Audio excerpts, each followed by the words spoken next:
Hi, welcome to the channel. I hope you are having a wonderful day. Today's video is very special to me, as I wish I would have watched this video a few years ago. This video would have really helped me throughout my later years of high school and earlier years of college. Because for me personally, a few years ago, I was mindlessly stuck watching Tai Lopez selling his 67-step course, selling his social media course, and I was tired of people trying to sell me different courses. I was tired of people trying to steal my money, especially since I was just a high school student trying to make a little bit of money, trying to find a way to find a side hustle to make a little bit of money.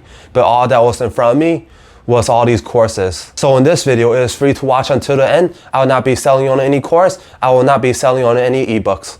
Instead, I'll be sharing with you free information. I'll be sharing with you 5 easy and simple steps to make money as a teenager. There's no string to watch this video or anything. All I ask of you is to smash the like button and hit the subscribe button down below. This first method is a great one. We will be reselling shoes, GPU, and gaming consoles. I am not going to go super in depth on how to flip each individual item, but I will give you a general overview on what to do, on how to buy these items for retail, and how to sell these items. As I have other videos linked down below, going further in depth on how to buy each individual items.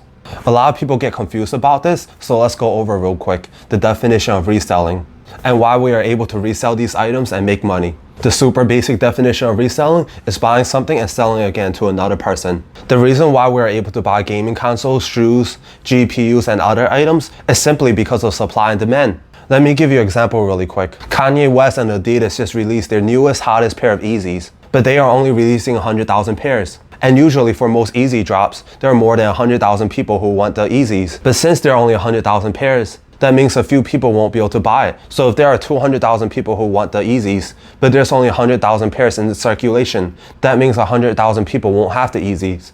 That means they will either have to wait until the next restock, they'll have to buy for resale price, which is the demographic that we'll be targeting in this case. The same example in the same store works for both graphics card and gaming consoles. As right now, the PS5 is super hot, is limited in stock, and they're going for about $500 retail price. But currently, they're reselling for anywhere around $700 to $800. That means if someone wants a PS5 and they can't buy it for retail, they'll have to pay $200 to $300 more. And that means whoever is selling it will earn the $200 to $300 more. So a simple overview of what you need to do, you pretty much need to know when the next hot restock is happening or when the next release is happening, and try your best to buy it for retail price.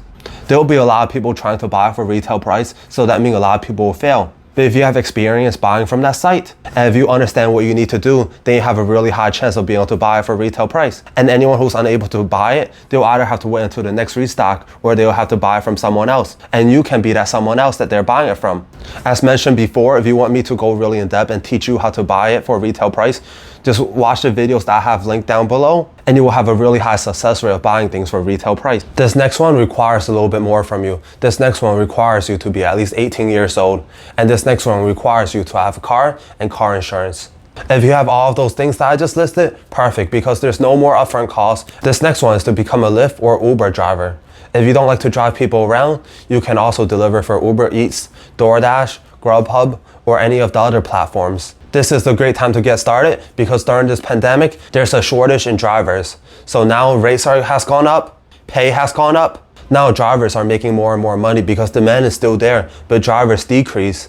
I have both friends and family members who I'm recommending to do this because on a Saturday night, you can make anywhere from 30 to 40 hours an hour, which is a lot of money considering college graduates don't even make that much money. And considering how there are many college graduates right now that are still looking for jobs. So just take a minute and think about this. You are making anywhere from 30 to 40 hours an hour on average. And each mile that you drive for these platforms are fully deductible. Right now on the IRS site, drivers who are driving for their business use can deduct 56 cents per mile. So if you are a DoorDash driver, if you are an Uber Eats driver, if you're an Uber driver, you're a Grubhub driver, this all counts as a business because you can file a Schedule C. And becoming one of these drivers is super easy because all you have to do is just fill out a form and you will get approved. There are a few simple requirements that you have to meet. But besides that, majority of the people get approved. There's no interview process, there's none of that. So all you have to do is submit a form and just wait to get approved. I think becoming a driver is great for everyone. Either if you're in college right now just looking for a little bit of money, or if you are working a full-time job just needing a little bit more income. For me personally, if I'm working a full-time job and I need to supplement my income and I can't find anything to do, I will honestly consider being one of these drivers. Besides, the one thing that you hear a lot is that once you drive a car off the lot, it depreciates. So why not actually depreciate the car? You can honestly drive a bunch of miles, make a bunch of money, and then depreciate the mileage or depreciate part of the car depending on how much you drove. And that's just something that I would recommend to everyone. One last thing is that there's absolutely no commitment whatsoever. You can work on your own time, you can work as much hours and as few hours as you like. Let's move on. I have a really quick question to ask you really fast. Do you remember those G-Shock days when G-Shock was a thing and all the cool kids were wearing them? I remember it because it was the first ever item that I sold on eBay. I listed it on eBay. Within 24 hours, my listing has sold. At the time, G-Shocks were going for around $150 retail price, but I sold my used G-Shock for around $73. And the reason why I sold it so cheap and stuff back then is because my G-Shock ran out of battery and I didn't know how to replace the battery of the G-Shock. Someone else knew how to do it. They probably just spent a few dollars on the battery, bought the G-Shock for me for around $70, resold it for $150 because the G-Shock that I had, even though it was used, it was still in perfect condition. So where I'm going with all of this is that it gave me more and more motivation to list more and more items on eBay. I don't remember the exact items that I list, but I do remember selling quite a few items. So what I would recommend to you is to just, go over your house, go look in the attic, go look in the basement, go look in your closet and check it to see if there's any old items that you don't use anymore, but has some value to it. You can list on eBay and make some money. So you can make some money instead of that item clogging your closet. You might even look in your closet and realize that you have some valuable collectibles. What if you found a first edition Charizard, in your closet? Most people won't be able to find a Charizard, but I guarantee you'll be able to find something that you can resell and make some money off. If you watch Gary Vee, you'll know this. Gary Vee, he would go to garage sales and buy a bunch of cheap items for a really low price and then resell it on eBay. So instead of having a garage sale, why don't you just do what Gary Vee is doing? Just sell your stuff instead of selling it for a fraction of what it costs. You can get the full value of the product and make the money off the product. It is really simple. There's no upfront cost. There's not much work to it. There isn't much liability to it. It is really easy to create an eBay account, start listing your products, and start making money today. I saved the best for last. Now time to talk about my favorite thing of all time and something that I recently started. A YouTube channel and a TikTok channel. Has so much potential to grow. It has a low barrier of entry as you can just use your phone to start recording your TikTok video or use your phone to start recording your YouTube video. You do not need to buy anything. You do not need to buy any poster behind me. You do not need to buy any lights. You do not need to buy a brand new camera. But just so you know, if you're looking to start a YouTube channel, it takes many hours before you can even make one penny.